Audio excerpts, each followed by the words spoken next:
Hey, so let's talk about long-term travel. When you do traveling all the time, you don't usually end up in expensive places. Now, I happen to be in a place, or maybe you can try to guess how much this place costs. But this would be the typical scenario. So let's talk about this, right? I mean, I got lucky. They gave me water. But believe it or not, I've never seen a contraption like this one. It's a gas-powered heating device for the shower. So I turn it on, and this just looks like Dr. Octopus from Spider-Man down there. And I turn it on, and then I start inhaling something I know I shouldn't, so I step back, and it actually has a fire right over here. And that's how it heats up with an actual flame. I don't know if that's how all of them, the modern ones, heat up, but an exposed flame is, it's not my idea. I haven't seen that before. And so there's like a hole, lucky, right, that they improvised. So if you look up, there's a hole, right? There's a hole allowing the gas, whatever, to expend some of its energy. But check this out. I don't think it's funny. Now I joke when I do this because I don't mind. So, and I realized, well, why do people spend so much money on fancy hotels? But then I realized, well, wait a second. If I'm a farmer, right, and I stay outside and I see a beautiful sunset every day, then a fancy hotel would be exactly what I would want, as much as possible. But my attitude is, the same as what somebody told me a long time ago. He said, when you close your eyes, it's all the same. Hopefully, right? Some places are noisier than others, but for the most part, when you close your eyes, everything looks the same at night. And so what I want to do is, when I travel, is to try to get experiences.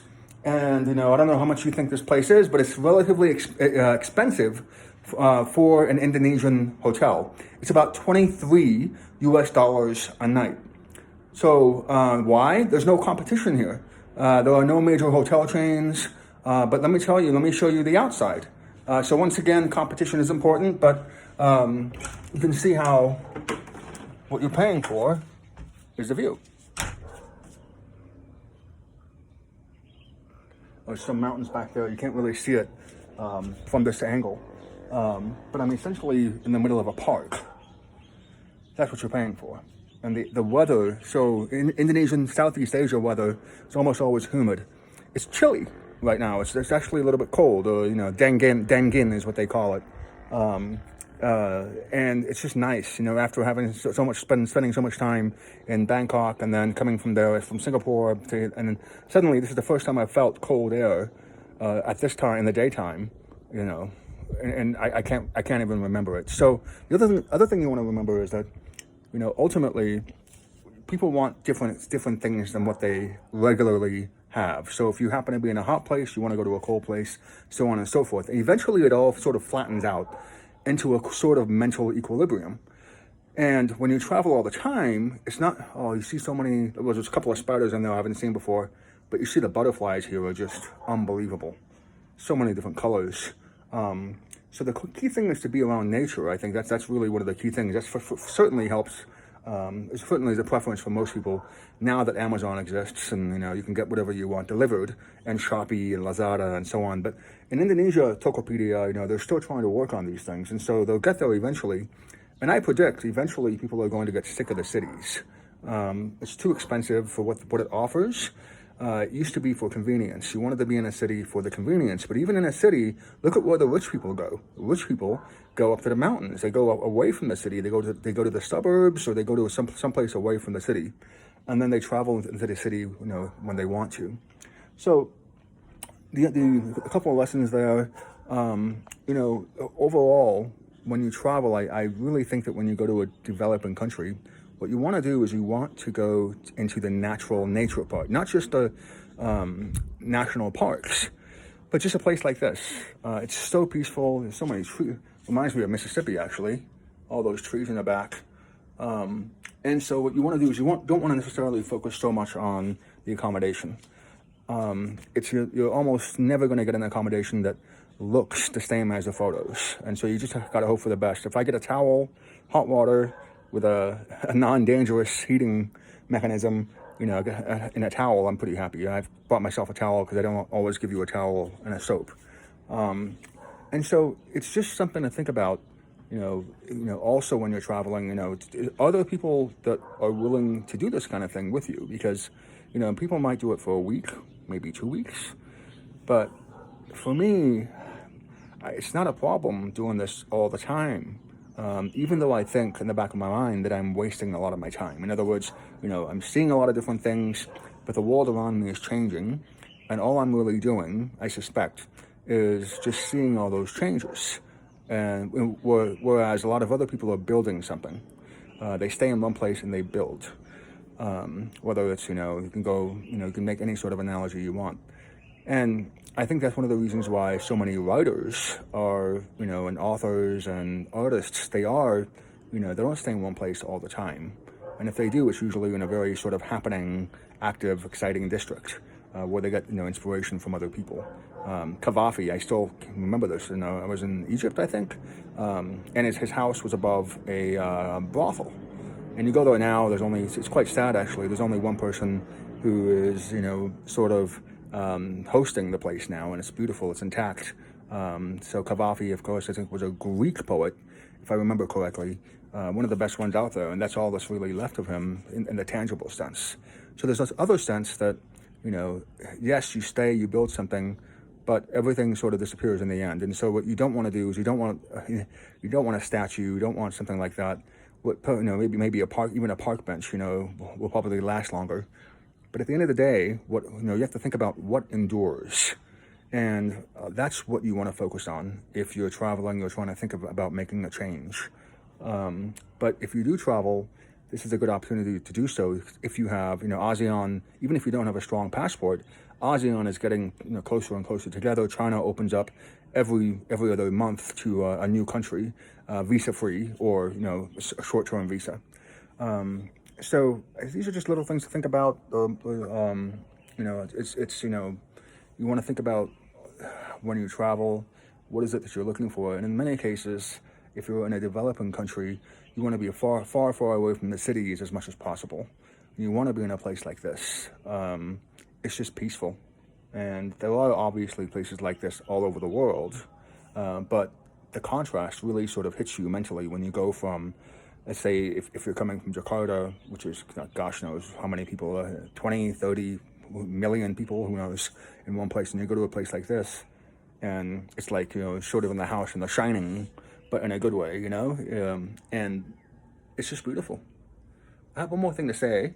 I talked about the travel, I talked about the fact that it's getting easier, and developing countries, of course, have an advantage when it comes to nature, just because if you think about it, the other thing you want to think about, my last point, is that if this place was easy to get to, I had to take a bus to get here. It was kind of a little bit, not as cramped as usual. I got a big bus. But you have to remember, if there's a shopping mall here, if there is total convenience, then, it's not going to be the same. The atmosphere will be completely different.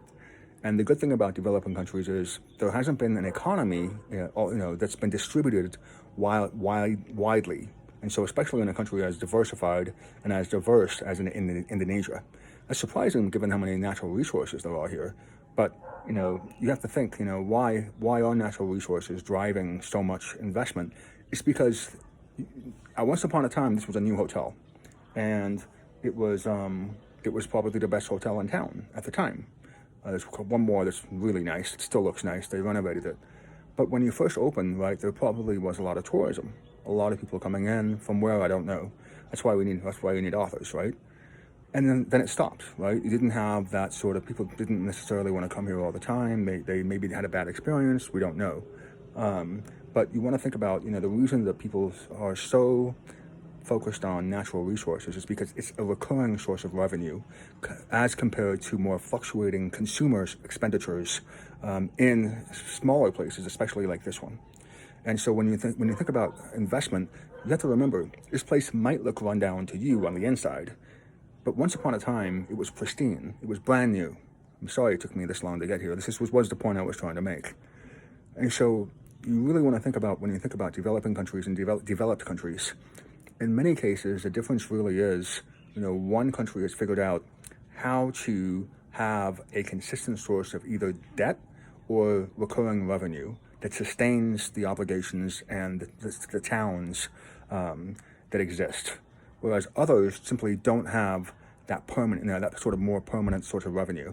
And you also want to think about why we have monopolies in the West a lot more compared to we also have monopolies here. It's just that it's a concentration of power is a little bit is a better way to put it, as opposed to a monopoly. So you want to think about all of these different things about debt. Who are the winners? Are the banks the ones making the winners when there's a recession or a downturn?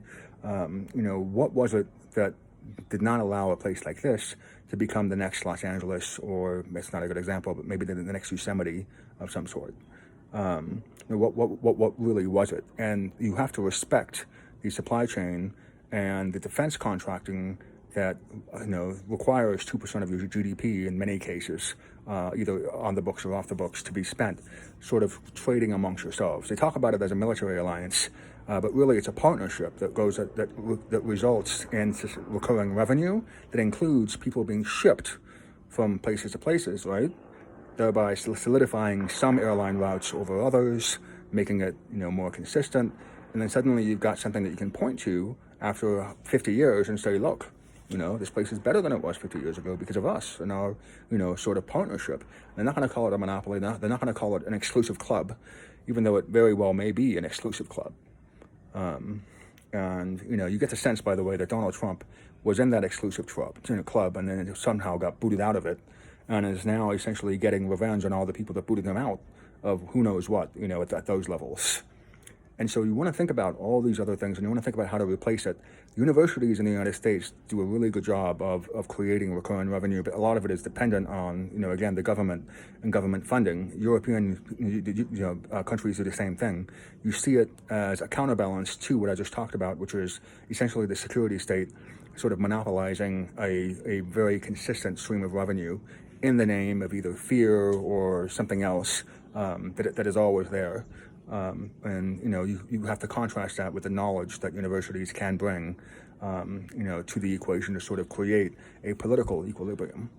And all these things are really interesting to think about when you think about developing economies. And most people just don't think about that. They come to a place like this because they just want to relax, and I don't blame them. And hopefully, this is I'll be able to relax a bit on this trip as well. Just come to the mountains if you are in Indonesia.